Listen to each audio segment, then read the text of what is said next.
কর্মসূচিতে যারা অংশগ্রহণ করেছেন তাদেরকে বাংলাদেশ যুব অধিকার পরিষদের পক্ষ থেকে সংগ্রামী সালাম।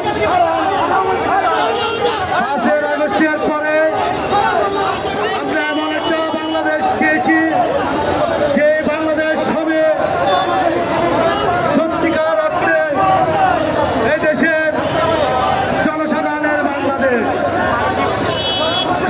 কিন্তু আমরা দেখতে পাচ্ছি এই বাংলাদেশ 5 আগস্টের পরে কিছু আকর্ষণ তৈরি হয়েছে যারা এদেশের অর্থনীতি প্রতিষ্ঠানকে ঘুরে ঘুরে খাচ্ছে। আমরা এখান থেকে দুদিকে যাব এবং লাগাতার কর্মসূচির মাধ্যমে এই বাংলাদেশকে সত্যিকার অর্থে একটা জনকল্যাণমূলক বাংলাদেশ প্রতিষ্ঠার জন্য বাংলাদেশ যুব অধিকার পরিষদ সংগ্রাম করে যাবে।